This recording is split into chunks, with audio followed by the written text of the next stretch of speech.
Oh, people, what's going on? Welcome back to the channel. Welcome back to a transfer review show. It's been a long summer, man, and it's finally over. Big up to my guy, Jamie, in the building. Jamie, how are you, mate? Yeah, not too bad, man. Not too bad. Can't complain. Yeah. Big up to you, mate. Big up to you. And obviously, we got man like D in the building. D, what are you saying?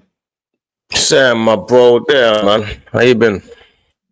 Yeah, not too bad. Not too bad. The internet's a little bit shaky, but big up to you either way. We also got man like CB will be joining us as well. Chelsea, make Chelsea great again. You know how it goes. He'll be here soon as well. But yeah, man, how we feeling, man? Transfer window is over, man. I know Jamie's, buzzing, even though obviously he didn't come in.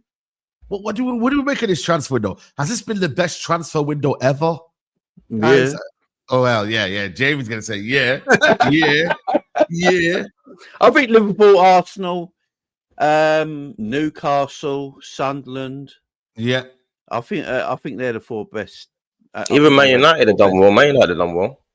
Yeah. I think Man United still needed about 5 players. I don't manage you as well. But yeah, I think it's been a good window. I think is it 3 billion spent or something like mad like that, wasn't it? Is it 3 billion? Yeah. Something mad like that, yeah. Wow. Something mad. I heard it this morning. I saw something this morning with my blurry eyes. But yeah, it was something mad like that. So yeah, it's a record. Mad money. Yeah, man. What about you, man? Are you are you kind of glad it's also over as well? Because now, no more this like just straight football, no excuses now, just kind of like lock in, everyone lock in now, D. You feel Yeah, me? but the international break, man, it's doing my head in, bruv. Like, I know it's too early. what you mean. I know what you mean. But imagine now, though, there's no transfer rumors, none of that. It's been a good window, man. A long, successful window. A lot of bombers, a lot of madness is going on. You know what I mean? What we say, man? How have you found the transfer window? Yeah, it's been a bit up and down, isn't it? We started with a Madueke petition. Do you know what I mean? It started with a bit madness, and then it kind of calmed down, and we got the Jokeris. We got excited about that. You know what I mean? All of a sudden, we need Madueke. You know what I'm saying? All of a sudden, he's looking positive. It's been a bit up and down. It's been a roller coaster transfer window, man. Like I think for everyone, even for Newcastle, even for Liverpool. Yeah, Man, we've got 1 million players in now. They're not looking so great. It's been a roller. I think it's just been one of them crazy windows, man. You know, I've noticed as well. No one's ever happy enough, though, are they? Do you know? It's like, exactly. I'm happy, but some fans are like, "No, I wanted more. I wanted more. I wanted more." It's like greedy, man. Greedy. We always want more pudding. Do you know what I mean? We always want more pudding. Yeah. Yeah, it is. Let's talk about the winners and the losers of the transfer window, man. Unfortunately, man, we have to start with Liverpool. We'll start with winners and then we'll go down to losers. Winners, obviously, Liverpool Football Club. They spent the most this window. How do you judge it? Are you judging it by? Are you including player quality of signings, man? So this is what they bought. I would put I'd say Arsenal, Liverpool, Man United. Yeah, we're gonna Chelsea. go one by one. We're gonna go one by one anyway. Okay. We're gonna go one by one. Let's look at Liverpool. So Alexander Isak, Florian Wirtz, Hugo Ekitike, Milos Kerkez, Frimpong, Giovanni Leone. They're the sign Mamadashvili as well. They're the signings that you bought in. And yeah, man, you must be buzzing. Yeah, I mean, 7 signings. Could have been 8 with Gahey. It didn't materialize. But yeah, man, that is a crazy window, man. Like, Jamie, man, how are you feeling, bro? Like, it's madness, bro. It's a madness. It is. I mean, Isak obviously is the cherry on top of the cake, ain't it? And getting him in, yeah, that's just. I think that's whatever all the Liverpool fans now. They're buzzing off the fact that Alexander Isak's a Liverpool player now. I think Ekitike is going to be a very good signing as well. I think. Yeah. We're going to talk about Ekitike being a real top talent.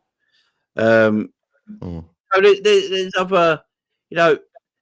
I think Kerkez is that might go under the radar a little bit, but for Liverpool, I think he's going to be a good left back for us.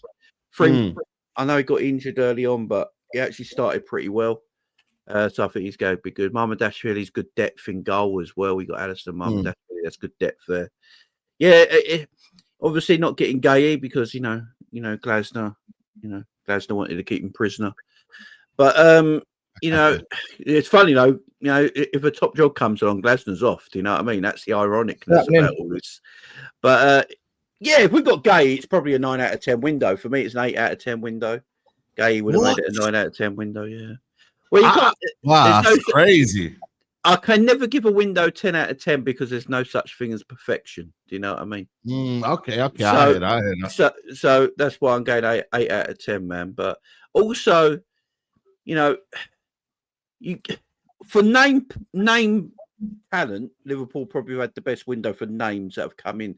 But also, you got to see how them names, work on the pitch in a year's time as well. Do you know what I mean? So, yeah, tremendous window for Liverpool. I can't see it and complain. Most spent, I think it beat Chelsea's record of 2 years ago for money spent in one summer. So, yeah, man, I can't believe my owners found their wallet, man. I'm happy. Bro, FSG, man. No more of the FSG out and all that. My owners. Yeah, bro. It's crazy, man. Like, D, obviously your fellow title contenders, man. What do you make of Liverpool, man? Obviously, Isak, Ekitike. It's a lot of firepower in it, man. Strong. They've I think when it comes to Liverpool, I think obviously as a whole we're all trying to compete.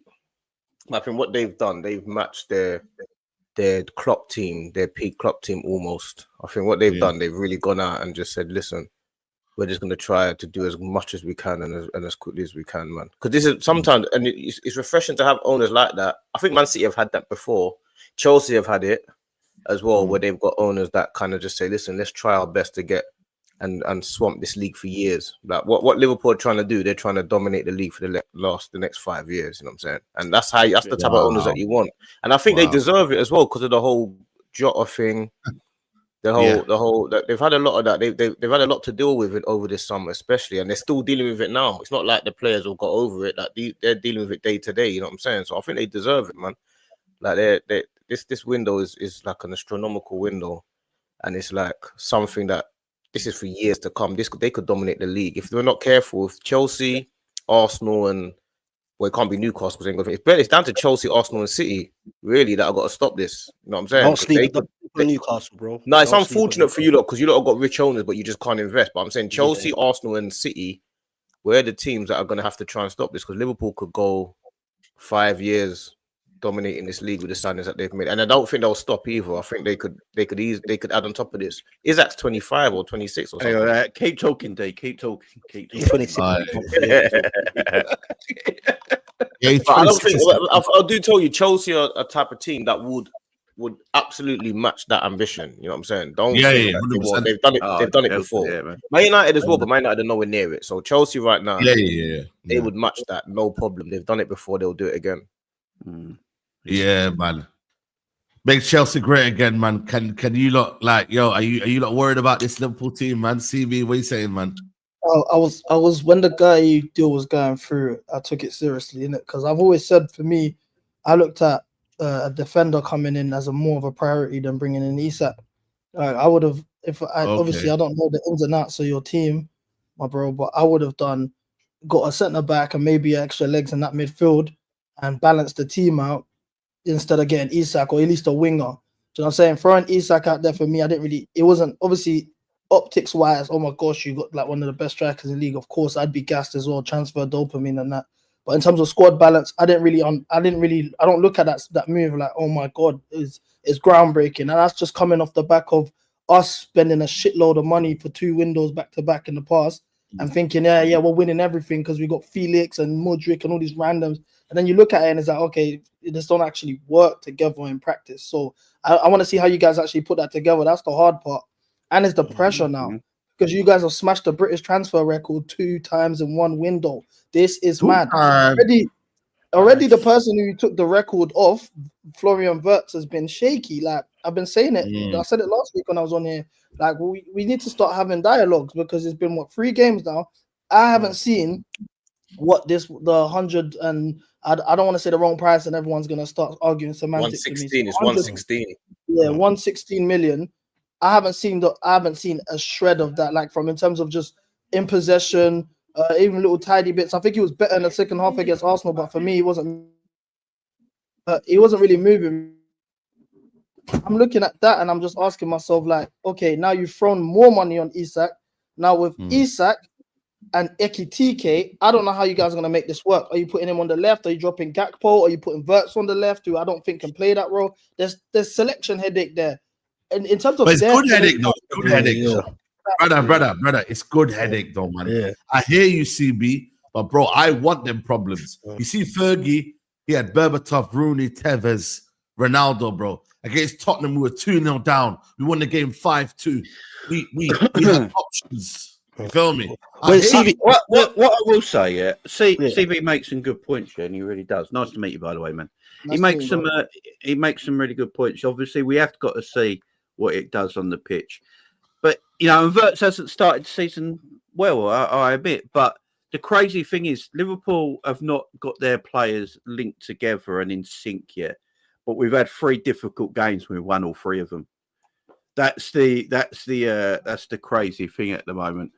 I think there's going to be games where Ekitike does start off the left, and there's going to be games when he's on the bench. There's going to be games where maybe Isak's on the bench for a rest, and Ekitike starting up top. Yeah. That's the squad depth I think Liverpool needed. You are right. Obviously, another midfielder coming in to help Gravenberch in that DM role. I agree with. That's why I say no window's perfect. You always say, even when you have a very good window, you always look at it and go, maybe I could have done with one more here, one more there. But Slott's got to work out the balance of the team. But I trust the guy because he's obviously a very good manager. But as I said, look, we're not in sync yet. We've bought a lot of players, new players blending into the team, learning how to play together. We've had 3 difficult games and won 3 already. So, I'm looking forward to Sir, can I say something here? Big up CB. And big up, sorry, what's your name, bro? Up top? Jamie. Yeah, big up Jamie, yeah. No, I hear CB to a certain extent, bro, but sometimes we try to make things look complicated. Bruv, Liverpool are cool, bro.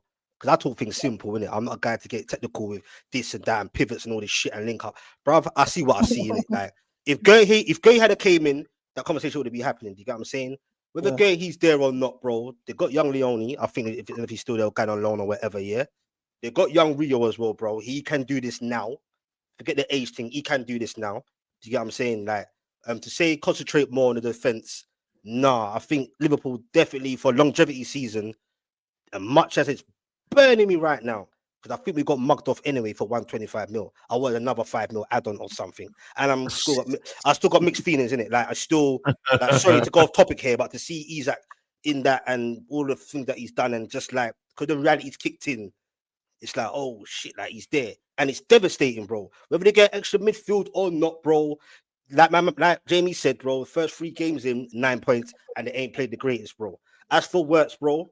I think like I had a lot of narrative like what CB says about 3 games. I ain't really seen nothing in the price tag. First of all, he didn't pick the price tag. Trust me and click this. Wirtz will hit the ground running at some point, bro. He will be all right. Yeah, the things will come into play. 3 games in, ain't played great. When they will hit the ground running, and now they got the big pagan number 9. You get me? I don't want to say his name. You get me? Now they got him. It's going to be a problem, CB. I'm telling you, trust me. Whether he's there or not or whatever, January might change anyway. Who knows? January, they'll come in for him in January. You know what I'm saying? Because Glasner, apparently, he said, yo, because Igor obviously went to West Ham instead of Palace, innit? I rate Glasner, though. I rate him for that, man. You can't let him go without a place. I'm 50-50, bro, because I'm like, even though he is the main man for me personally, more than the players, because he's proper, bro. Let's not get it twisted. But he ain't the boss, bro, innit? But for him to go against man and say, yo, but apparently what we're hearing, I will walk. I'm not having this. You get what I'm saying? So I hear what CB's saying. Ain't Gladstone only got 10 months left on his deal? Huh? Ain't Gladstone only got 10 months left on his contract as well? Oh, F knows, bro. And I can tell you right now, if Man United come in for Gladstone around January time, if they sack Almiron, he's going to Man United. So, you know what I mean? That's a good one, though. Yeah, that's the hypocritical nature of football, ain't it? He's telling Gray, don't go or I leave. But if a top job comes up, he's going to leave anyway. Exactly. You know, I feel like the way the last week or so, the way the clubs have dealt with certain players, like even for the way we've dealt with Nicholas Jackson, I think it's been really poor. Luckily, he managed to get the move. Yeah, you know what? He was due for a medical. The lap gets a hamstring injury, nothing to do with him, and they've cancelled the deals, telling him to stay. Like if we give like for example Isak a lot of stick for how he handled things when he wanted to go and about how he dealt with the club, but look at the way the club deal with the players. Same with Guy. At the end of the day, you're playing with this guy's life. He's saying that he's in his mind knows that he's moving. He's starting a new chapter in his life. He's saying goodbye to Crystal Palace. He's probably preparing moving living arrangements for his whole family and all of this. Yes. And in the last second, you're saying no, you can't go because of reasons outside of you. That's not fair on him. Yeah. So he did a video as well, you know. He did a video. He got leaked. He said bye-bye. No, he got leaked. He got a video that's leaked. It's still out there now. He's done a bye-bye video. That's nasty. Whoever leaked nasty. And don't forget, remember, everything was agreed, you know. Liverpool sent medical team down apparently to London. Rare. Imagine in your mind, your head is already seeing Anfield under the lights. I'm going to be with Isaac and Co. Champions League. You know how mad that is? And no disrespect to Palace, because remember, he's a South London boy. He loves Palace, you get me? And everything that comes with it, you get me? But once your head's now in a different space, like Liverpool, like as a guy to Arsenal's one thing, but Liverpool, Let's keep it real. Different levels, isn't it? As it stands. Yeah. So imagine your head's gone there, and then every day you've got to look at Glasner giving you orders in training and on match day. Word. Let that sink in. And he has to every day, the way to block it out, he's just got to close his eyes and just say, do it for the fans, bro. Do it for the fans. Because that's hard mentally, you know. Look at this guy's face. People must punch him in his face every time he sees him. Not that he's like that. He's a godly man and all that. Yeah. That's emotional. Apparently he was crying. Apparently. Yeah. I can imagine. Let's move on to... Well, let's move on to... go on, CB. Go on, CB. I just wanted to say about the Liverpool Isak move. Yeah, I feel like I said this. I've been saying this for the past year. We're moving in the Premier League back into the 4-4-2. Obviously, Specs, you guys got Voldemort. I don't know how to say his name. Voldemort and Wisa. Voldemort. That's already Wisa is the most expensive Congolese international of all time. That's a good move. I rate him as well. You man got a nice 2-man step going on. I think Ikitike and Isak is going to be a 2-man step as well. 2 up top. They're just going to interchange with each other. We saw it with João Pedro and Delap. We're probably going to do that with João Pedro and Gu, where it's like you've got the technical striker who drops in, links up player, then you've got your road runner who can get on the end of things. And I think the way things are going, the better teams right now are going to do a 2-man attack. This is why it's smaller teams as well. I feel with Arsenal as well, because Arsenal, I don't think Gyökeres should be the lone 9. I think he would benefit a lot if Havertz was available, especially in the Liverpool game, where he's chasing a lot of long, like that's not his game, chasing a long ball, against a low block, dropping deep, linking up play. That's more of a Havertz sort of thing. Havertz's issues, the killer instinct, which Gyökeres has. So you're gonna see it. You're not gonna really see Gyökeres at his best, in my opinion, until he has Havertz or Jesus or someone who can support him up top. Yeah. Let's move on to Arsenal football. So it's actually Chelsea who's next. Spent the next biggest in the window. They brought in João Pedro, Jamie Gittins, Alejandro Garnacho, Jara Hato, Liam Delap, Esteval, who obviously came in a few seasons ago, but obviously came into this season. Asugo, Sarr, Paez, Bononote, and then obviously, that's the that's the silence this summer, man. What we're saying, the thing is with Chelsea, I reckon it could have been so much better. You know what I'm saying, guys? Like, it started off very good. I think it ended badly for you lot. I ain't gonna lie to you. Like, it started off so much hope. Liam Delap, João Pedro, Hato. I think not getting Simmons, not really maybe strengthening more in the attack a little bit. Maybe, I don't know, maybe a defensive option. You know, what do you reckon, CB, man? I'll come to you, then obviously everyone comes in. Like, started off very well. You know what I mean? I think as a fan base, we're very overly emotional. Like, this obviously wasn't the perfect window, but it's not. People are saying this is the worst window ever. We've been no. I think the issue is the obviously Delap getting a hamstring injury didn't help, because now we know we've got a depth issue in terms of striker. We brought back Mark Gu from loan, from a Sunderland loan, which I thought would have been a good move for him. Obviously, they do have 3 strikers. He was a third choice striker at that point, to be honest with you. So I understand recalling him. I think Bononote is a quality player. I know because it was a loan move, and people don't really like the whole Brighton thing. But I look at Brighton, Cucurella, João Pedro, Caicedo, and even Rob Sanchez, who's actually improved to an extent. I don't really feel like we have a bad relationship with Brighton. If it's not broken, don't fix it. I actually think that's a good move. We got matching rights if we want to bid for, if any other team wants to bid for him as well. So I don't think it's just a dry loan. It's like a stopgap. And also I look at him like a Kieran Dewsbury Hall replacement, who's smashing it at Everton, by the way. With the Garnacho thing, like, this is the thing. We're, as Chelsea fans, we are in a marriage with Chelsea. No matter what Chelsea do, if they piss you off or not, you're not leaving Chelsea. We're bonded for life. So now with the Garnacho thing, from January, basically the club's had a love child. That's what it is. We knew these lot are you're having a baby on us with someone that we don't want, which is Garnacho. A lot of the fan base, at least. We don't want to have Garnacho. It's a love child. We've known about it since January. So for 6 months, we're just mentally preparing ourselves for the fact that Garnacho's coming. This is like your wife having a youth on the next man and you're not leaving, but you now have to raise the kid. That's what it is now. We're going to have to raise Garnacho and make the best of him. I'm not mad at him. I look at Garnacho's move at the end of the day. He can play both flanks. He's 21 years old, can score the spectacular. He's like, look at our depth this weekend. The lap got injured and we subbed on Tyreek George and we had Gittins on the bench. Our attacking options, to be honest with you, and this is no disrespect to them too, is meaty. Like, we need as many legs as we can. So Bonanote and Garnacho coming in, fair enough. I think Xavi Simons losing out on him was a mad move. I'm not happy with that. And I'm not happy with the fact that Colwell's got injured for a season and we haven't replaced him.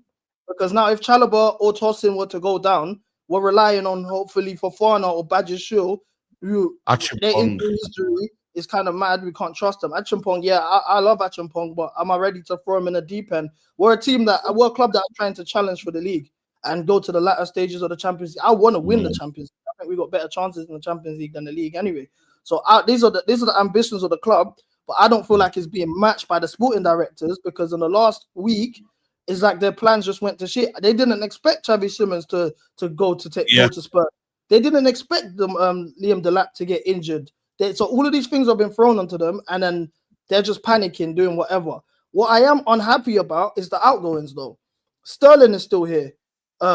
If I'm not mistaken, Disasi, I don't know if he's gone to Villa on that loan or not, but he looks like he's still here. You actually don't know, in terms of selling, you've actually sold.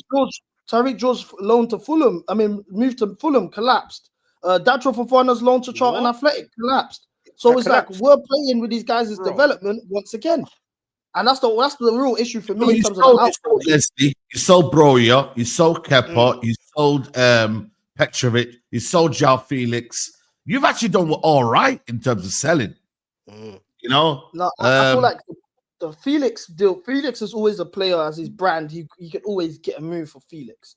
To be honest with you, Broja, I think Broja was good business.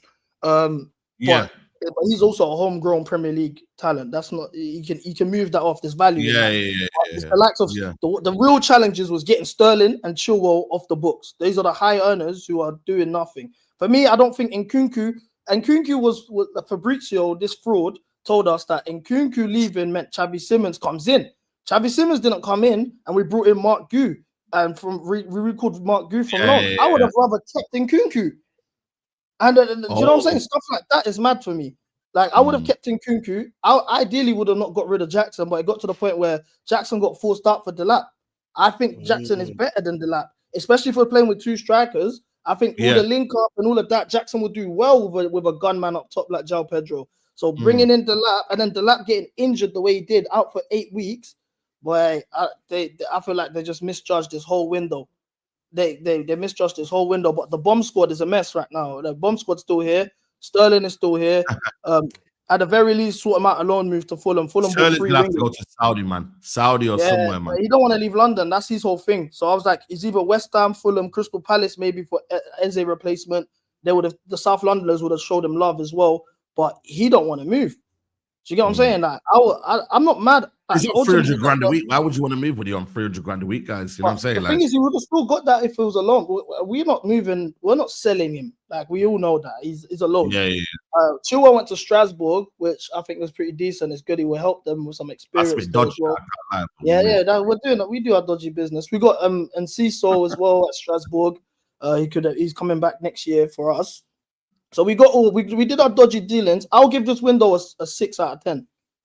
You know what? That's fair. I ain't gonna lie to you. That's fair. 6 out of 10 is a fair window, I think, for me. Because you look at the actual top of the top that we brought in. Obviously, you got to count Estevao as well. So we brought in João Pedro, Estevao, Andre Santos is back, who's very needed in that midfield because Lavia is unavailable. He's not really available these days. I'm looking at that alone, and then we've got attacking depth in Garnacho. We've got Kukurea cover and Hato, to be honest with you. And then even a Sugo, who isn't really getting his flowers now, but he's silky. He's a good midfielder. And if God forbid it was in a situation where Caicedo was down, he can fill in for a game or two.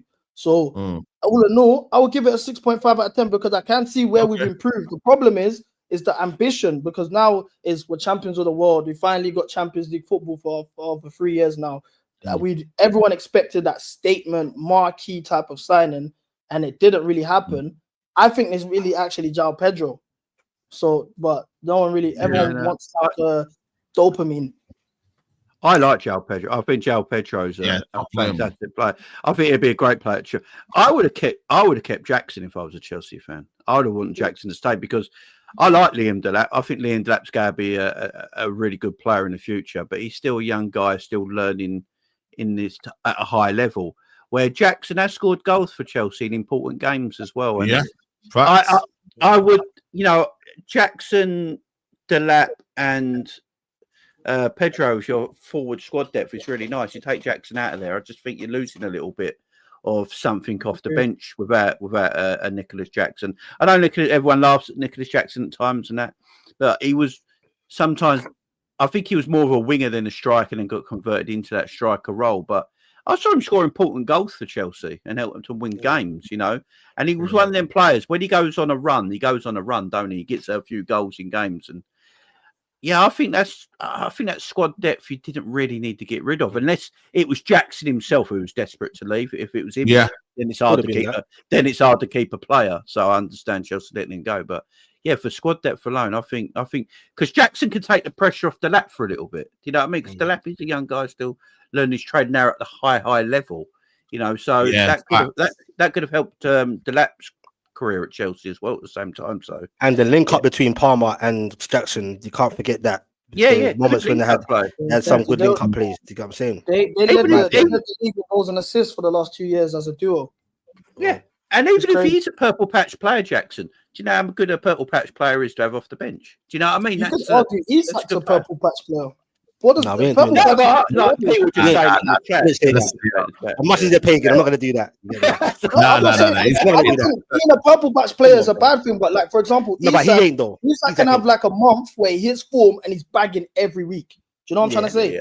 These levels of purple patch is different, but when Isak is on, it's goal time. It's the same with Jackson. Started last week. Yeah, but every player has a little like every player does it like because his levels up because we put him on such a high level.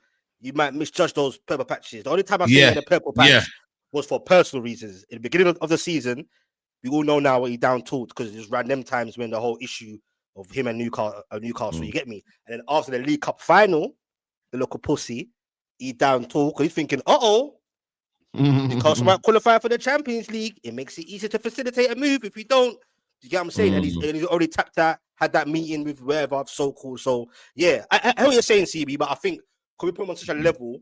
Well, I did anyway, because he was the best thing since sliced bread. Now, I can't even look at the guy, bro. You get what I'm saying? Yeah. Just keep it real. I hear you. Bro. Like, trust me, bro. He's going to bang for Liverpool. I hope he don't, but he's going to absolutely bang. I'm bitter. Let's go to Arsenal Football Club. They were the next big spenders. Subimendi, Eze, Gyökeres, Norimadueke, Mosquera, Norgard, Kepa, Hincapi. They were the signings this summer. 1, 2, 3, 4, 5, 6, 7, 8 signings this summer. Big window, man. D. I ain't gonna lie to you. Strong window. Probably one more winger on the left would have been a perfect window for you, man. But yeah, I'm sure you're happy, bro. Yeah. I can't complain about the window. I mean, I speak to a lot of people. They tell me Arsenal got the most balanced squad in the league and stuff like that. I still feel we're a little bit disjointed in certain areas. I mean, you can never ask for perfection. I mean, what you ask for is just to fill the gaps that you've got at the bare minimum. You know what I'm saying? Which is what we've done. But I still feel like our midfield's a little bit disjointed, and I still feel like I still need to. Obviously, I need to see Eze on the left. When we get Eze, Saka, and Gyökeres playing, then I guess maybe it'll be a little bit more fluent. But I think the midfield's a little bit disjointed. I still feel, but. Apart from that, there's not really many complaints as an actual summer window because the players that we've brought in are clearly squad depth, they're clearly good players. The Eze signing obviously tipped it over the edge to make it a much more acceptable window. If we didn't get Eze, it would have been a problem, but we did. So, I can't really complain about that, to be honest with you. It's not really a complaint window for me. We've got our striker in. Eze is going to be our left winger. We've got our backup winger in Madueke. We've got our defensive. We've got reinforcements. We've got our backup goalkeeper. And we've got our midfielder in Norgard. So I think this Hincapi signing is going to push Lewis Skelly into the midfield. So that's another midfielder. It's another midfielder that we're probably going to have that we haven't really thought about. And he's actually, he is an 8, but he's also, when he was growing up, he was a 6. So I think it's just, I don't know, man. I feel like, like I say, when you was asking CB about the Chelsea window, I think it depends on what your ambitions are. So I think for Arsenal, we're going for the league. So I think it's a good window for the league, going for the league. And obviously what Liverpool have done, they've overshadowed us. Obviously, they've had the best window. But for Chelsea, for example, I don't know what their ambitions are. Because of the Club World Cup, I think it kind of confused everyone. The Club World Cup win made everyone think like they're title challengers. If they're title challengers, then it's not a great window. If they're not title challengers, they're competing for top 4, then it's a brilliant window. So I think it just depends on what their ambitions are. You know what I'm saying? I think that's where it comes from, to be honest with you. Yeah, listen, I think it's a good window for Arsenal. Do you think spending 55 million on Noni Madueke is ambitious? He's a squad player, isn't it? He's starting for you, bro. No, he's not. Did he start this weekend? Yeah, Saka's injured. Yeah, but so he started for you. By the way, So he started for you. squad. Yeah, but it's a squad. It's a squad game. And Gittins started for you. You sold Madueke and bought Gittins. I'm saying Gittins didn't start for us this weekend. He started like a couple of weeks ago. Or the weekend before. No, he didn't. Yeah, he did. No, he didn't. Gittins started for your team. Someone's lying. He started against Crystal Palace first game of the season. So he started. So he did start. The second and the third game, he didn't start. He said last week. And Madueke didn't start the first 2 games. So is Madueke 55 million on him? Is it ambitious? Is that a statement of intent that we're gonna go and as a squad player, it's a good squad player, yeah. Okay. Do you about Eze? Why are you going Madueke and not Eze? No, it's an expensive squad player. I'm looking at it like cool. 55 million. Like Chabi Simmons went for 51. You know what I'm saying? Kudus went for the same price. So when I'm looking at that, like in terms of ambitious going for titles, those 2 moves are much more ambitious than 50 million. No, Kudus is obviously a much better player than Madueke. The difference is with Kudus is 1, he's not homegrown, and 2, he's almost a player that would not accept starting. He wants to play right wing and he wants to start. So we don't know the conversations. You can't say to Kudus you're going to be on the bench. Madueke is a bench player for Arsenal. When Saka's fit and Eze's on the left, Madueke doesn't play. I think we all know that. So that's what it is. You sold Madueke and bought Gittins, and you know what I mean. Is that ambitious move buying Gittins? As a depth option, why not? Yeah. You like depth now? Okay, cool. I've always liked depth. You don't like depth. No, because you're cussing Madueke, but you've made a few sideways signings. You made a few sideways signings. My signings. window, yeah. I was actually like, you've come with our transfer window, and you're coming on the it's a top 4 type of like. Oh, I don't think Chelsea are title challengers. I don't know what's made the Club World Cups confused. Like you're doing these little slide dicks, like. But yeah, I'm gonna put my chest out in here and say that we finish above you. Calm down. Do you know what I'm saying? Like I don't. We can skip all these games. Like Chelsea.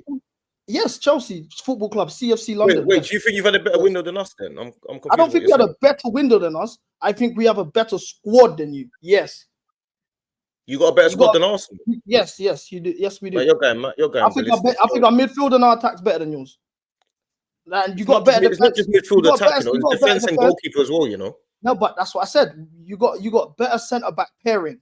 I would put Reece James. Oh, your midfield. How was your attack better than ours? You got you got João Pedro. João Pedro starts. You got who's your right winger? Neto Esteval starts. And Esteval. We've got ours is Saka, Gyökeres, and Eze. How is yours better than ours? What's the difference between us? Yeah, our attack. It's João Pedro, Palmer, Esteval. That's 3 superstars in that attack. João Pedro's a superstar. How's João Pedro a superstar? How's João Pedro not a superstar? How is he a superstar? These are these are killers that win. These are box office players. Esteval, Palmer are box office when they touch the ball in the final third. Everyone steps forward in their seat. Who do you guys have in your front 3? Last week, who do you guys have in your front 3? Listen. Wait, 1 second. Who do you guys have in your front 3 that when they get on the ball in the final third, everyone's anticipating greatness?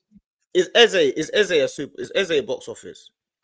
I shout out to Eze, but I don't think he is.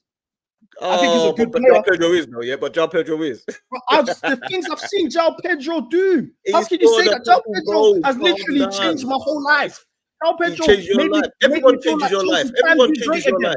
Eze changed Palace's life too. Eze changed Palace's life. Everyone made me feel like Chelsea can be great again. I saw that João box Pedro's office a in the superstar. flesh. I was at the Stevie, club you on know, Name land. He's got 7 goals in 7 games. We're talking about him like he's anyone, and then he's doing goal line clearances. He's dropping deep, winning tackles. He is box office. He might even get Neymar. This is why I'm wearing the Brazilian kit. It's international break. I'm Brazilian now. Big up Escobar and João Pedro. Brazilian now, you know. That's all. You finish it. You finish it. Oh, Can I come in? Pedro Can I finish? changed my Can I life, finish bro. that? You haven't But this answered was my an question. Arsenal Who in your segment. front This was an three? Arsenal segment. Hold on. but- This was an Arsenal segment. No, This was I know, but I just want to ask you a you question. had your segment. I want to ask you a question. Who Well, you had in your that front segment. three? Who in your front three?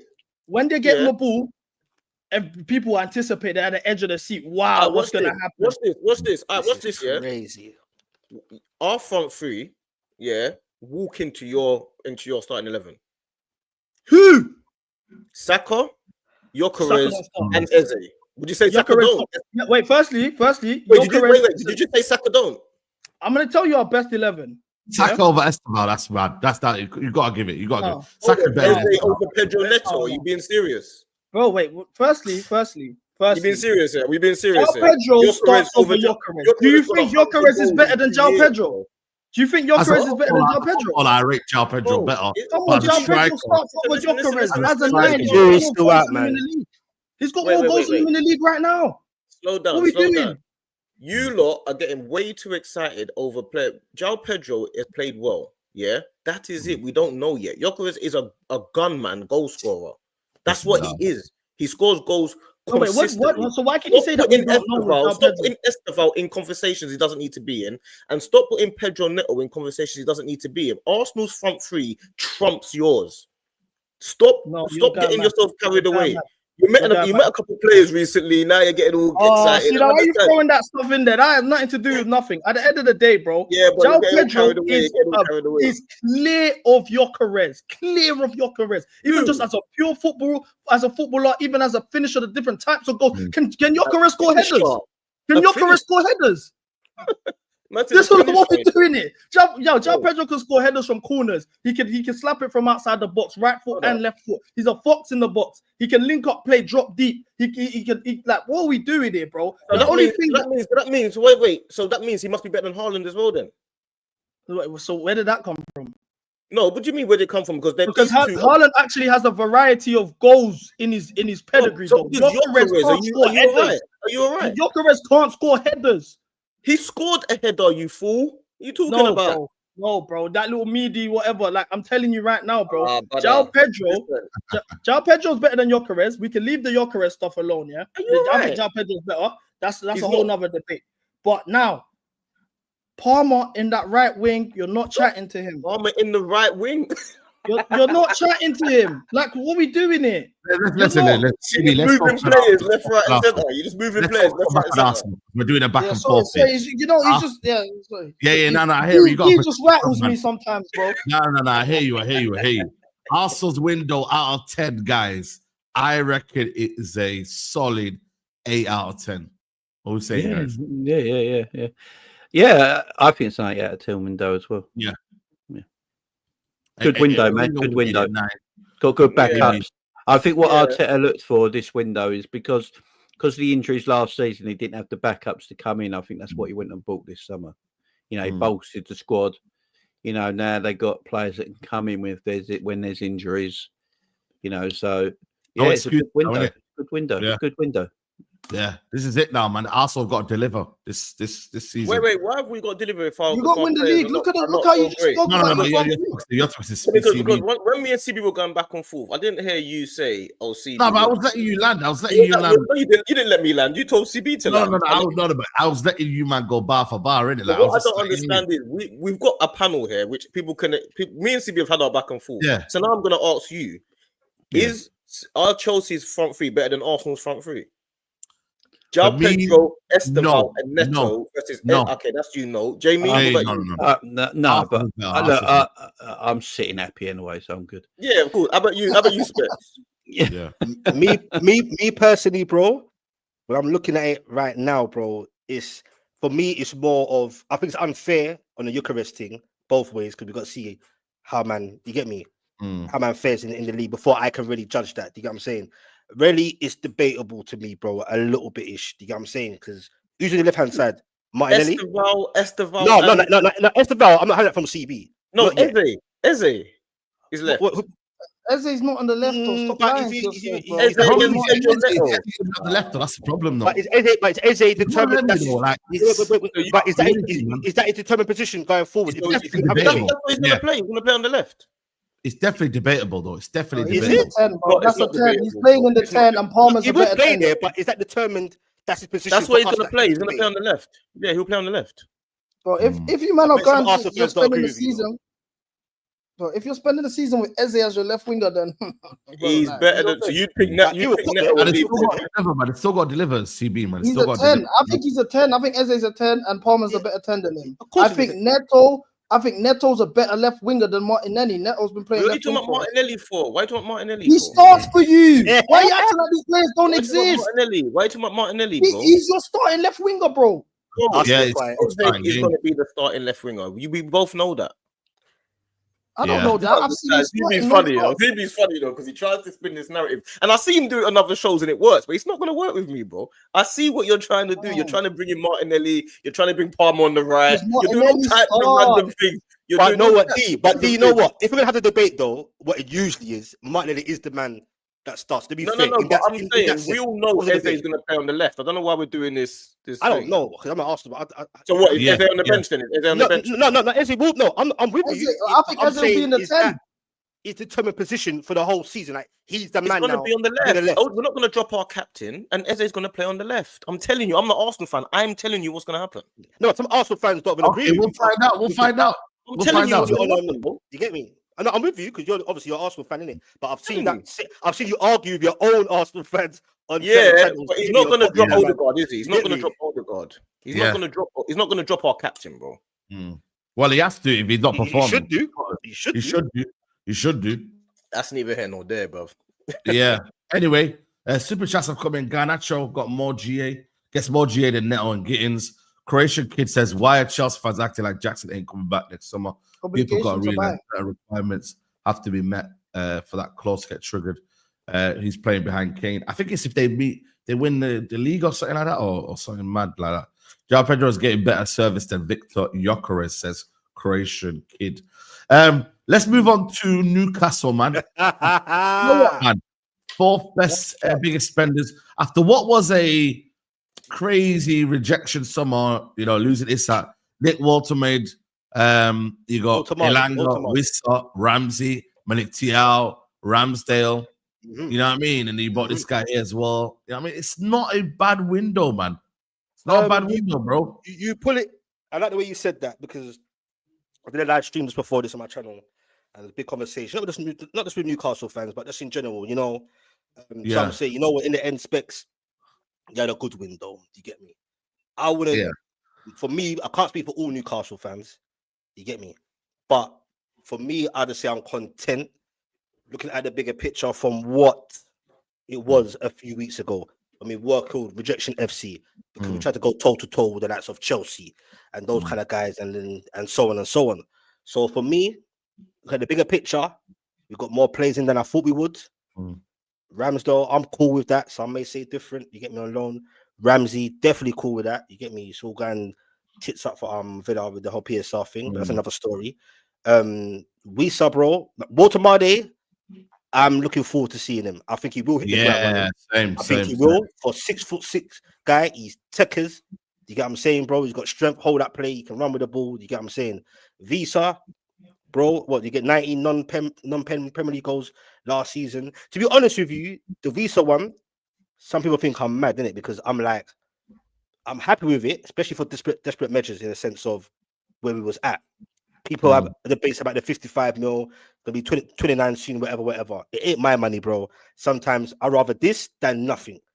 But overall, just me personally, we ain't got squads like the Liverpools and Chelsea's here. So for me personally, I've never been on my club signing any players that's going to be in the AFCON. You get what I'm saying? On a selfish thing, you get me? Because it's 6 weeks out. Some say to me, Specs, it's only 6 weeks out. Bro, our squad ain't that big, bro. That 6 weeks out, we might definitely need him. Injuries, etc. It's a long season. We're in the Champions League. And we ain't in the Champions League just to make up numbers. I'm not saying we're going to win it now. But football's a funny game. But when, like, get me, you don't work this hard just to be in it to make numbers. We don't. Hence why certain teams were threatening us. We're the only team in pot 4. Hey, Arsenal done it for years. Make up the numbers. What done what? Just make up the numbers. You know what I mean? Oh, that's crazy. Yeah, well, yeah. I'm not involved, man. I'm not involved. You get? Oh, you know what though? The thing is, yeah, no. I'll be with you. Like, I think for me, Wissa, Badman, is it a bit money for a 29-year-old? Maybe, but at the same time, it's one of them. He's ready to go, though, ain't he? He's ready to go. That's the thing. He's ready to go. He's ready to go. Saeed, wait, before I even move on, because someone told me, I think in one of the Newcastle chat groups, someone said, why was I so calm coming into the show with the whole Isaac thing? It's like, bro, I'm not going to sit here and crash. No, that's just happened. That's dead now, innit? I've done all that already. Do you get what I'm saying? Like, trust me, I'm pissed with Isaac, but that's dead now. He's gone, innit? Bunny Isaac. But moving on, yeah? Big up to all the Newcastle fans, yeah? We saw with this whole money thing, yes, I was like, what the hell? Do you get what I'm saying? But it's like, bro, flip it around. We've already messed about in the transfer window enough as it is. So we have to accept that. It's done now. Do you get what I'm saying? So now we're here. It's like, what do we do? Because it's 55 mil, but I swear we bidded that at some point and they were on it and they were pissing about. But obviously, people have to push and wait till deadline day, or hence like the Isaac thing and all that. Do you get what I'm saying? So 55 mil's mad. Yeah, for his age, whatever. Footballers ain't like the old school days, bro. They can play on to all 36, 37. Depends how you look after yourself. He looks reasonably fit. He is different. He's not Isaac. Everyone says, is he a replacement for Isaac? It's like, bro, no one is replacing Isaac. He's irreplaceable. Yeah. He's an anomaly. He's special, bruv. Do you understand? But Visa coming in definitely brings something different. He's now my number 9. The AFCON thing is my only thing. I don't care about the money. It ain't my money, bro. It ain't my money. You've got to pay. You got to pay for what you got to pay for. Do you get what I'm saying? So it is what it is. So we got him in. Walter Made. People look at the price of that as well. But he's 23. He's top goal scorer in the European Championship. And I think just like Isaac, and let me land, like, don't forget, when Isaac came from Real Sociedad to Newcastle, he had 6 goals under his belt, bro. Facts. And 63 mil, people looked at us sideways. Like, no one was even bothered about us getting him. They just thought, he's this Isaac guy, 63 mil, and they forgot about it, didn't care. And then you saw Isaac rise. And it's not only on Isaac, it's under our coaching staff, the big man, the GOAT. You get me? Eddie Howe. Do you understand? So I think, just like done with other players, and shifting Joe Linton into midfield to be a monster there, Walter Made, the way we play, I think it's going to work. He will hit the ground running. I think he will. You understand? And if he does, I see the trolls already from Liverpool fans on my live watch along saying to me, oh, give it another 2-3 years, then Liverpool will go on for him. Like, it's just nasty work, isn't it? You get what I'm saying? But he will do well, bro. I think I'm content, bro. I'm content. I prefer, like, I don't know about other Newcastle fans, but I've been crying out, we need a creative midfielder, bro. And we don't seem to be going for that. It's not easy to find, but we don't seem to be going for that, especially when it comes to like playing the so-called low block teams, they like to call it these days. You get me? And if you double up on Bruno Guimaraes or he's not having a good day, because he's the main guy that things go through, it's wrong. Because Gordon, he's cold, he's pacey, get behind the back line. So can Elanga. Elanga, I'm not going to say fraud watch. I'm not going to do that, but I'm watching him. It's got to rise up. Merchant, but what else do you give me, bro? Do you get what I'm saying? But overall, I'm cool, bro. I can't complain in terms of the bigger picture of things. Do you know what I like? If he can stay fit, I think Jacob Ramsey's an excellent footballer. Yeah, he might be underrated. Yeah, he's a really good player, man. If Newcastle can get him back into fitness, I'm telling you, he could be tremendous there. Hopefully. And Botman. Botman, he needs to stay fit, bro. Yeah. He needs to stay fit. You get me? But that's difficult for him to stay fit, man. He's always. If I hope we can. Like, I'm looking at him sideways though, because just quickly go off topic. I'm not saying I'm not for players, because players are in their own bubble, innit? So all this Isaac thing, not everyone's going to be pissed off with Isaac, but some are, because someone had to hold back a certain player in the dressing room when we gave out the news that Isaac's finally gone.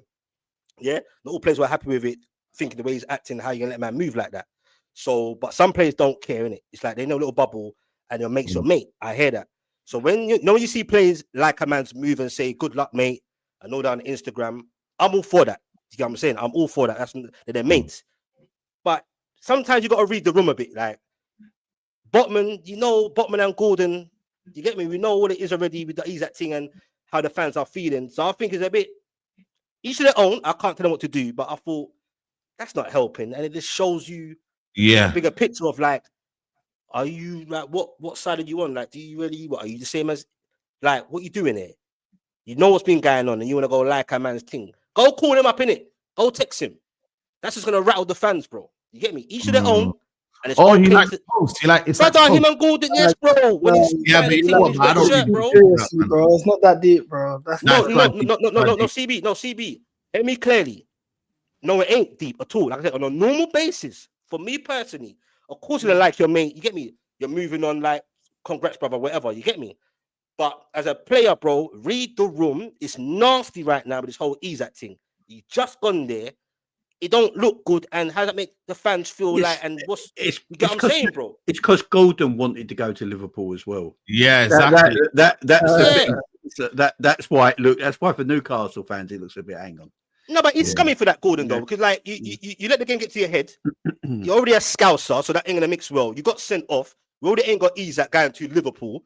You're a scouser, you're a Liverpool fan. You got sent off to cause more irritation and more less players on the pitch to going forward. Then you put out an apology letter, which I see some Newcastle fans saying, "Oh, that's class from Gordon." No, it ain't class, bro. You got sent off, and then you mashed it up for us when you missed the cup Yeah. final against Liverpool. That could have went against us, bro. And then now this again, and then you put up apology Yeah, letters. yeah, bad F all that, bro. statements, man. Too much Eat statements, that man. thing, bro. And then now Three red cards, you're you know, liking on pictures, the- bro. And now you're liking pictures. Nah, I'm not Yeah, having yeah. it, bro. Over this situation, read the room, bro. If you do what Yeah, they want, yeah. I'm not saying listen to me. This is my Yeah. opinion, innit?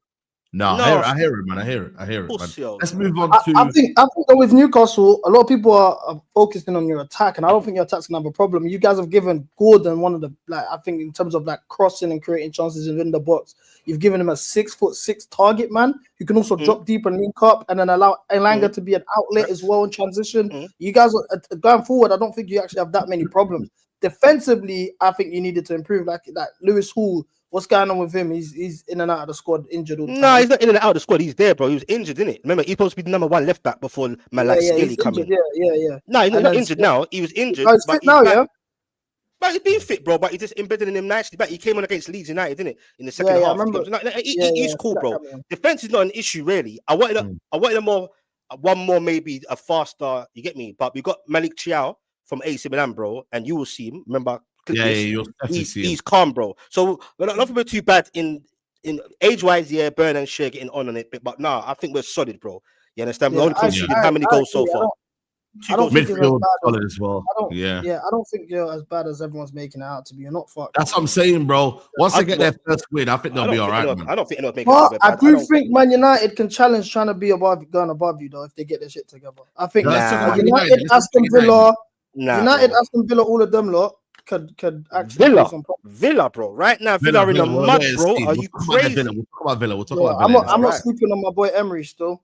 The top four races, you just need to pick up form at the right time. Emery walks soon. Remember Let's talk about United. Their summer window: Benjamin Sesko and Bumo Cunha, Lemons, who signed last night, yesterday. Diego Leon, and obviously that was the signings this summer. You are these people. I'm a bit. The only thing I would say is that we didn't buy a midfielder, man. But then again, you kept Bruno, which was one of them where you know that could have been a £100 million player that we could have sold and bought midfielders with it. So clearly, the manager is kind of happy with the midfielder depth. We're hearing reports today that they're kind of happy with the depth in terms of midfield, not the quality, of course. But I ain't gonna lie to you. A lot of people are looking at this window thinking it's a bad window, but Sesko, Cunha, and Bumo, the attack has been, you know what I mean, like new attack. You know what I'm saying to you? Like, I've got confidence in that. You know what I mean? Midfield obviously is still a problem, but I think it's more of a system issue. You know what I mean? Yeah, man. And then we got a goalkeeper as well, who I didn't want Martinez. I don't know if you, man, rate Martinez, but I don't rate him as highly as everyone else. I think he's made a lot of mistakes. Mistakes last season. I think he's a good goalkeeper, Mike. But people talk about him like he's top of the top, don't they? And I just don't. Yeah. Well, he's better than what you got, bro. He's getting better than what we got, but the problem is though, that's not the standard though, isn't it? Like Bayende and Onana are not like almost like, you know what I mean? Like it's like saying, you know, Nick Pope, man. Let's be honest, man. I don't rate Nick Pope, man. Yeah, Nick Pope, I'm not having him, bro. Everyone knows what I'm saying though, like if we bought Nick Pope, it'd be like, wow, he's slightly better. You feel me? But I think all in all, I think for me, like it's been a decent window, man. Cunha and Boomer, there's quality there, man. Just have to coach now, man. We have to see what the manager can do now, coaching wise. You're not all gonna get all your signings, are you? You know what I mean? You're not. Everyone's not gonna get their signings. We needed a midfielder. We now kept Kobe.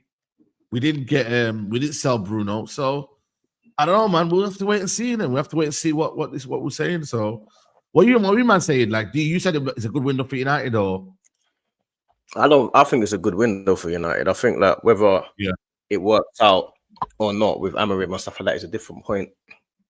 I think the players that you brought in make a lot of sense. Yeah, you might have overpaid for one or two, but I think those players, they suit the system and make sense. The Cunha and Bremo. Who else did you bring in? Sesko. Cunha and Bremo, Sesko, and then Lemons. I think it makes sense. Say that again. Yeah, I think they focus too much on the attack. I would have prioritized, like, if you got Mbemo and Cunha, and you still have Xerxes and Højlund, I would have ideally put that Sesko money on a top midfielder, because that's generally what you need. I agree with that. I think for them to have been clever, you could have been a little bit. I guess maybe the Sesko money would have been the same whether you got Mateta or Wiss or any of them guys. Anyway, it'd been roughly similar prices, in it. So I think it would have made sense to have kind of gone for a Baleba more so than a Sesko, and just maybe pursue with Xerxes, Cunha, and Bremo. That could have worked as well. But I do think you lot have made the steps in the right direction. Whether, like I say, whether Amorim works out or not, that's a different point. But I think what has improved massively. The signings make sense. I know firsthand, because we played against you guys first game of the season when you lot were confident, and you had Old Trafford, and it was a very, very, very tricky game, bro. Like, I know we come out with a win, but the game, I could see what you were doing. Now, whether or not you go on to do anything with it, I know you lost to Grimsby, and I know you lost to drew with Fulham after that. That wasn't our game. Our game when we played against Man United was a tough game. So it makes sense. Those players make sense, and Bremo and Cunha, they make sense as signers in the tens, man. They make sense, bro. Like, I'll be honest. Yeah, look. We'll give Man City a big problem. You got Man City next game. You're going to give them a big problem. I think for a mid-table team, it's a good summer window. Yeah, because that's what Man United are right now. It's not even me and piss. That is what Man United are at the moment. They're a mid-table team, so that's a good window for them to get back up. I just feel like their midfield is just their issue still, because you know, we've seen it already this season. You know, United are so easy to play against because there's no legs in midfield. If you've got a Baleba in that midfield to go with that attack you got right now, you know, that would be so much better for United, because they'd be able to control the midfield a little bit better. At this moment in time, I just don't think Man United can control a midfield. Their midfield is struggling to control games. And then against the teams that have got quick attacks and quick midfields and quick movement, that's where United are coming unstuck against, because they just ain't got that legs in midfield to combat. Combat them athletic sides. But I don't think it matters who Man United buy right now. The manager just seems to have no idea how to coach. All eyes to the manager. That's it, man. Listen, coaching is the thing. That's the problem, man. Yeah, Glasner plays the same system, but look at the way Glasner's cooking with that Crystal Palace team, with a squad that he's barely strengthened in. So it comes down to coaching now. Like, you know, all roads lead to the dugout, man. As my guy Musa says, man. You know what I mean? We got a coach, and we got to see where this team is at, man. He's waiting for that job. I think Glasner's just waiting for the Man United job. You know. Apparently, he's turned down the Bayer Leverkusen job today because he's waiting for a big job. Wow, he's waiting for a big job. I literally think it wouldn't shock me if he does end up being the United manager. You know. Yeah. That'd be interesting. But Saeed, why is it always like, for what I've seen so far? Because yes, everything everyone has said, I fully agree anyway. But I think at times Man United look okay, bro. They look okay, bro. You get what I'm saying? For me, I'm clocking the same pattern. Correct me if I'm wrong. It always kind of seems like the second half, you man. Can't really say they look okay when they lose to Grimsby, though, fam. Yeah.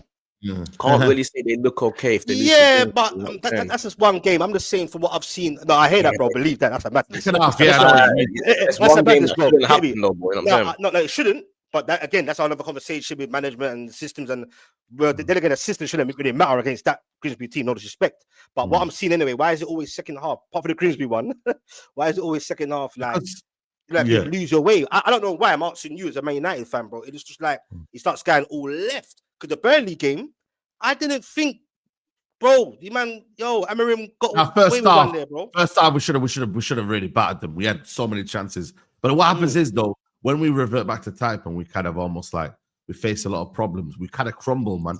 And then everyone just forgets what's going on. And then the system, you know what I mean? It just kind of everyone's getting confused and bang, you know what I mean? We just look all over the place, man. So we're not still a 90-minute team yet. We're still not built a team where we play for 90 minutes. That will have to come over time. But what time, man? You're in Man City next, Chelsea. Yeah, I mean, it's gonna go down, man. So proof is in the pudding, man. Proof is in the pudding. I look at United and I feel like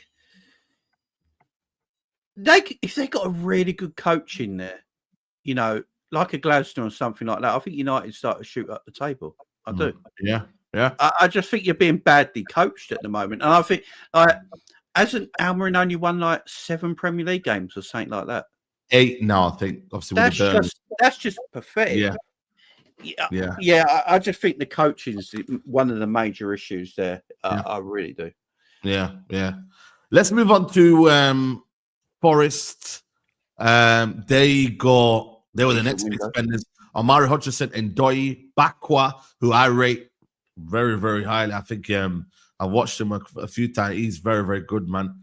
Cully Mendo, not watched him. McAtee, good. Igor Jesus, watched him in the Club World Cup. Is a handful.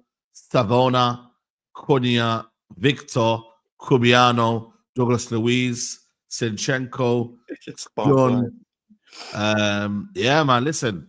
In a mad window, similar window to a year ago, innit? Like, how do they keep doing? They just go and buy players, man. Yeah, but is Nuno happy though, bro? Because like he complained about getting players in, but I don't think he's happy with the clientele, bro. No, he's not. So I don't think Nuno wanted. I don't think Nuno wanted half these players. You know, Hella wingers, Hella wingers, man. Hutchinson for 43 million. That's mad. Yeah, man. How much? No way. 43 million. No, 37 million euros. 37 million, 43 million euros. Yeah. He's got potential though. I tell you what, McAtee could be a good bit of business for 25 because he can get a goal, can't he? He knows how to score a goal, so he could be a good bit of business. I don't know, man. Look, I think Forest have bulked up they bulked up their squad with players, ain't they? Because of Europe, that's what they've gone and done. But are they good enough? I think Forest will be fine this season, but what's this about the Nuno stuff? Is it true or is it just rumors that he's fallen out with the owner and all of that? Because that he's not speaking apparently. He's made it clear, isn't it? He literally did the interview where he said, "No, I don't like that, man." He went, "I don't." They're having a meeting. I don't talk to that man. Yeah, I don't talk to him, man. They're having a meeting. 3-0 loss against West Ham and the form that West Ham are in right before international break. That was a bad goal. I watched that game. Somerville, if you keep Somerville fit, bro, I know they need to keep him fit.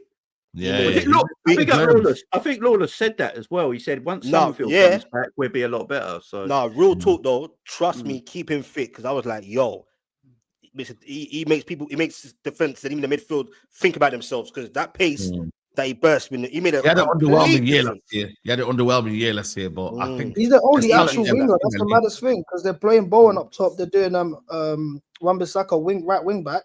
And they actually ain't got no winger. They brought in Luis Guimaraes from Palmeiras, he's unfit until October as well. Henry.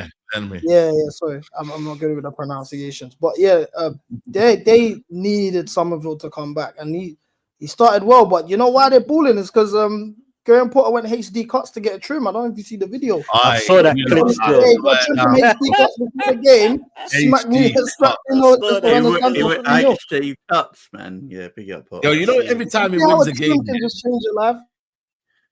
Graham Potter, man, getting HD cuts, bro. How did he shout him? Do you reckon? He just like. That's mad. One of the players must have busted. They said, "Bro, the vibes are all off, man. We're in a bad run of form. We might get relegated. I'm gonna." I did that at Chelsea though, and he flopped, didn't he? Yeah. Do you remember when he went to Chelsea and he had that makeover? Do you remember? Yeah, literally. Oh, I'll never forget that. Yeah, man, it's crazy. No, but big up to him, man. He needed that, man. He needed that win, bro, and he went for it. He didn't try and go for a draw. He went for it. in the That end.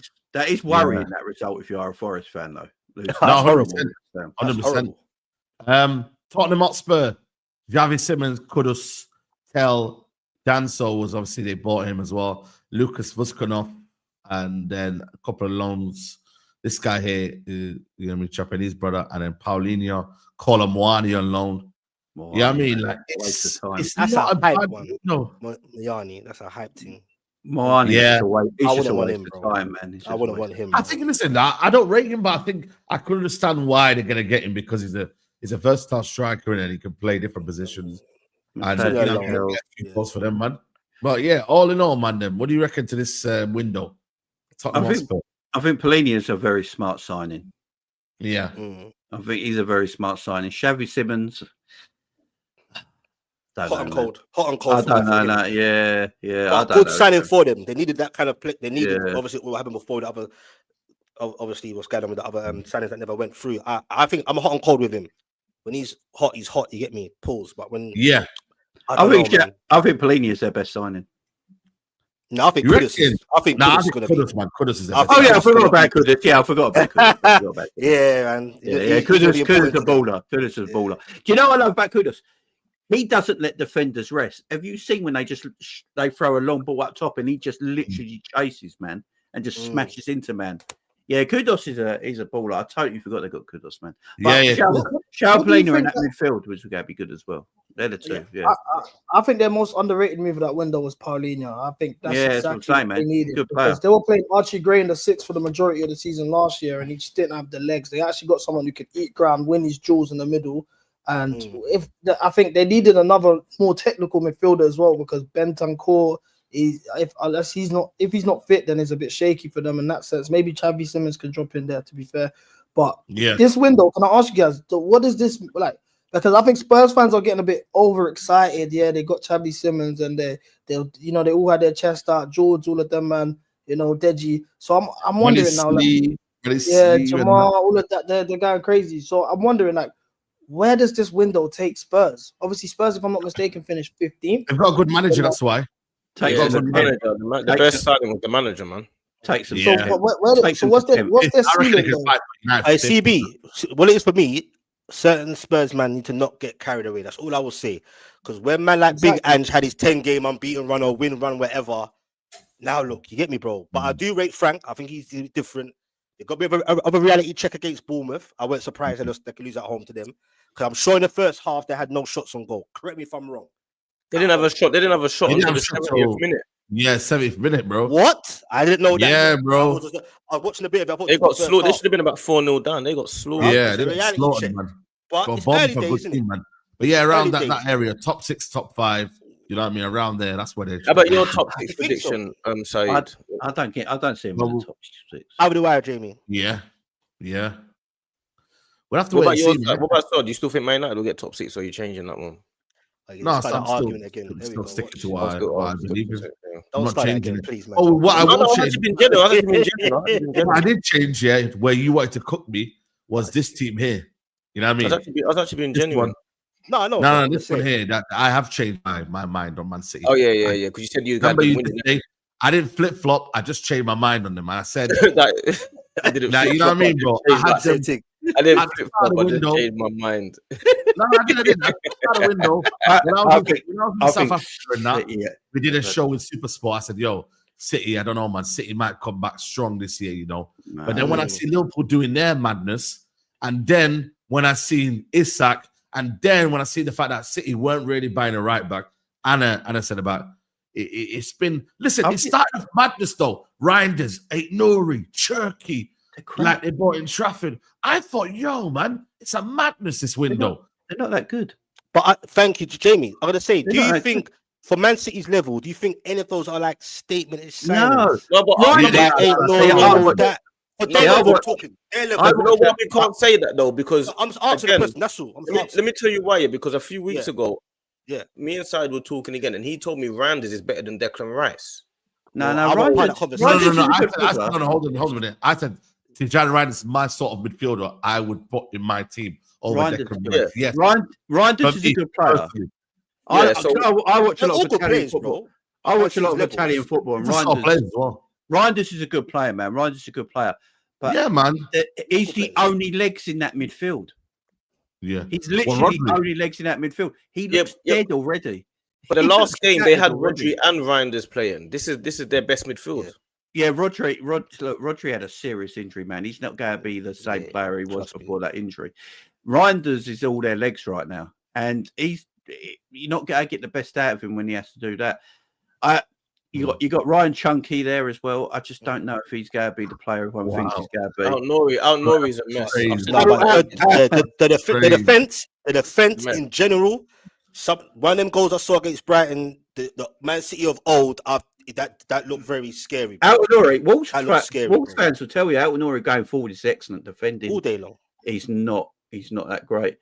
Donnarumma's going to be obviously a good. See, right, this is what I don't get, right?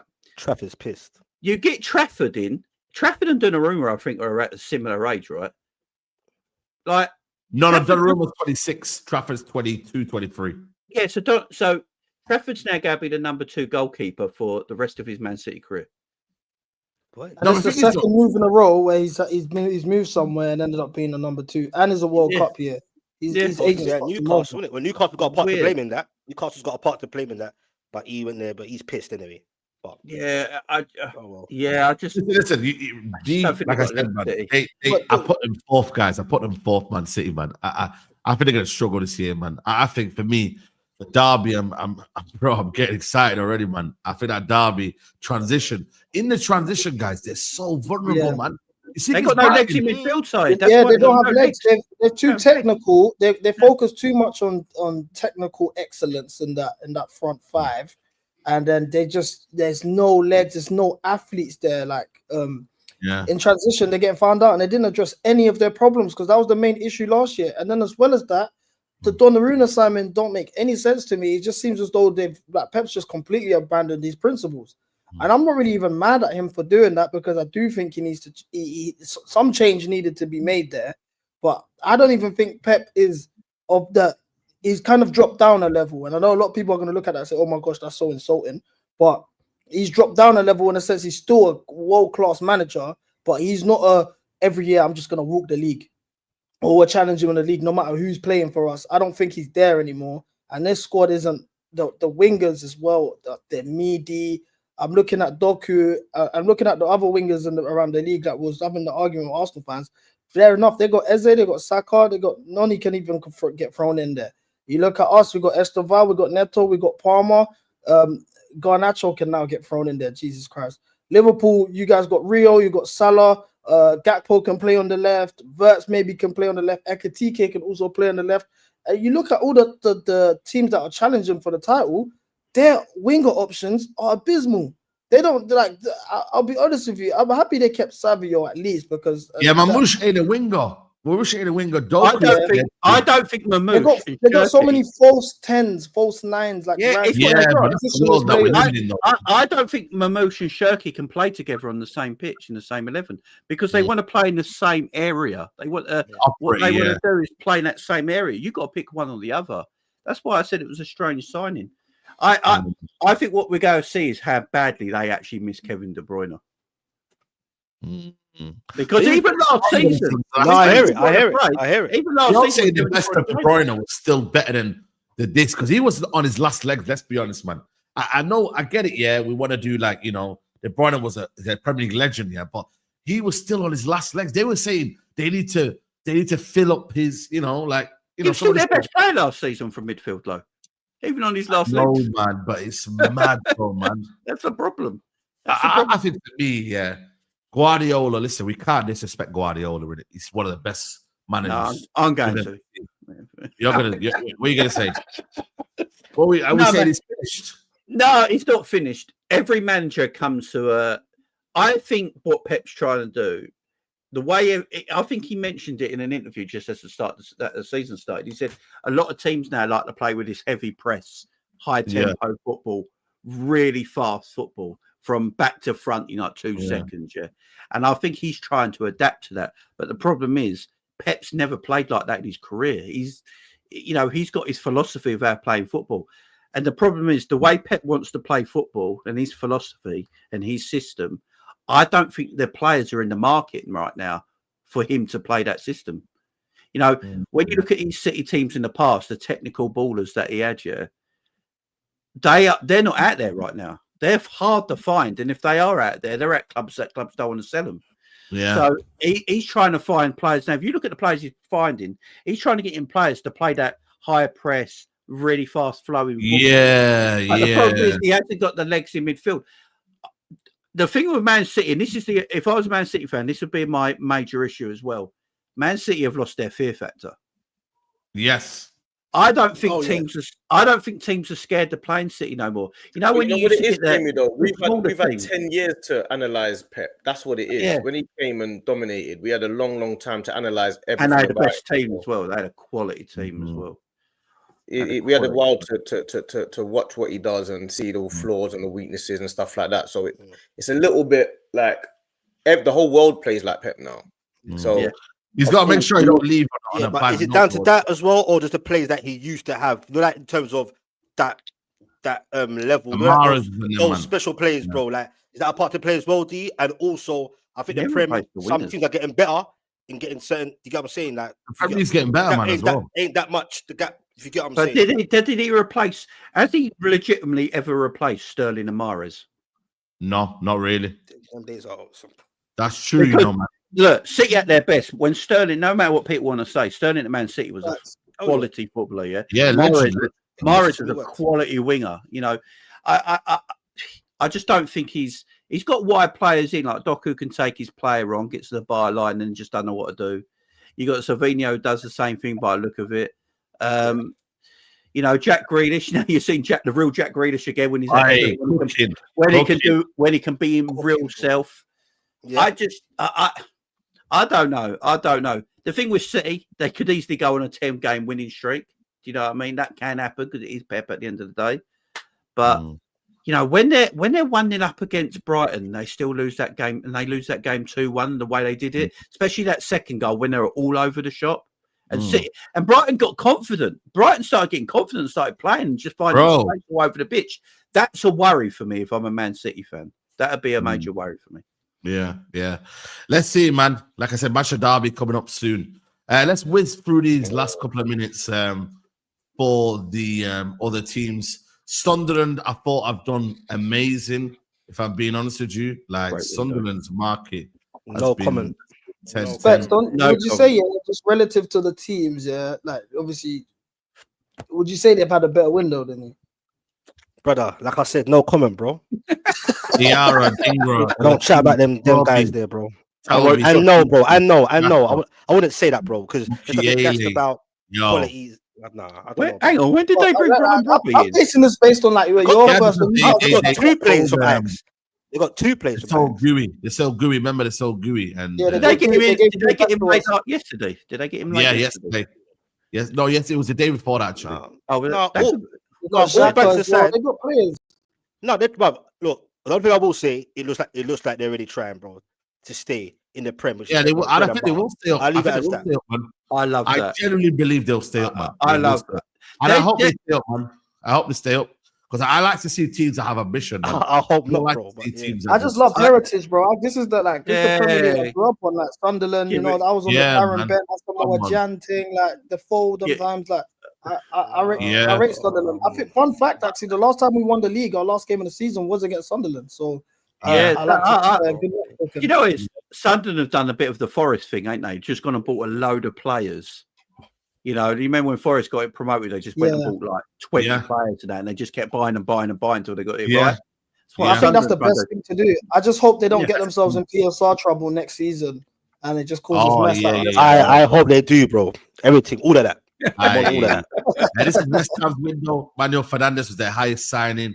Todibo as well. Diouf, Hermanson, horrible window. Because they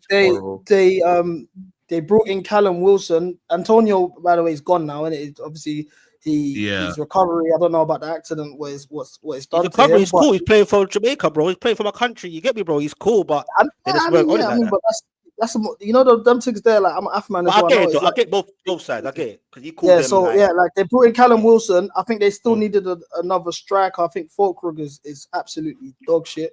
I think they needed wingers. They gave away their best. They sold their best player to their biggest rivals it was a reasonable fee. Do you know what I'm saying? That was a reasonable fee. 55 million for Jesus. It's not their best player, though. I'll say Bowen is their best player, to be honest with you. Me Oh yeah, obviously Bowen. Yeah, cool, fair enough. I hear what you mean. They said they shouldn't be selling my man. Like you sold one of your most exciting players on on a reasonable fee to your biggest rivals, and you didn't bring in a replacement. That's a disgrace. Everton have had a decent window. Yeah, they've had a good window, man. Tyler Diblin, Barry, the wedding venue would be good there. Yeah, Grealish. I can't lie, man. Everton might be the team to watch this season. Tyler Diblin could be a good bit of business, you know. I like. Yeah, man. Bro, Diblin, Dai, Grealish. When did Thingy turn into a sort of like entertaining coach? I thought he was like. Yeah, I thought Moyes only playing like dead football. Moyes is so underrated as a coach, man. Finally, was getting his flowers. I agree. Moyes, you got to remember, he had Steven Pienaar and this man cooking, bro. Cultured football. Aaron Lennon and yo, Moyes was always like this Brexit manager and it's a good coach, that's not man. true. He was never like that. He was never always like that. He's first in he wants flamboyant players. West Ham, Leighton Baines and that. I think the way West Ham treated him is disgusting. I honestly do, man. He brought them a European trophy, for goodness sake. And they were qualified for Europe 3 times in a row before that. But he didn't play this imaginary West Ham way. My whole family's West Ham. They need to go down. This whole imaginary West Ham way that people want to play, there's no such thing. Yeah, but it is. But I thought is that right? So then I don't want anyone to say anything about us playing against Liverpool. Then, isn't it perfect? You know such thing, man. The thing is, West Ham. I feel like a lot of these mid-table teams are getting a bit carried away with the tactics and the. I feel like just stick to your DNA. Like West Ham sold their soul getting rid of David Moyes for Lopetegui and trying to do this. Silky passing the ball around. And look at their 6 is Alvarez. Alvarez isn't a technical number 6 who's gonna break lines and dictate play. That's not their style of football. Bowen, Kudus, and all of that thrive in transition. So why would you change your style of football to try and do this tippy-tappy stuff? Same with Graham Potter. I know they won 3-0 the other day, but they're not that super technical team. That's never been their DNA. I don't know why they would slag off probably the best manager they've seen in the last maybe 20 years, winning them a European.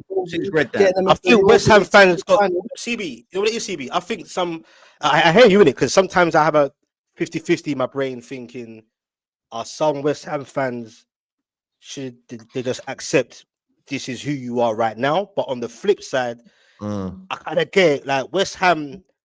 Like you might not agree with me, but West Ham are relatively, in my opinion, a big enough club. Like quite a relatively big club. You know what I'm saying?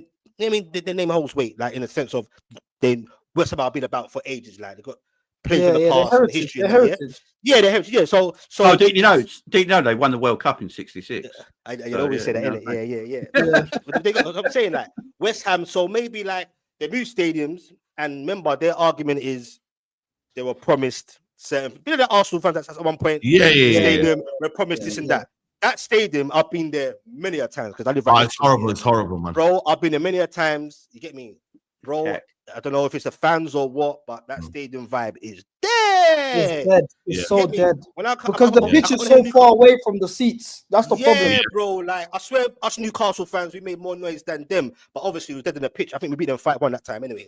But my thing is, I kind of understand in a way. They look at other teams like Brighton.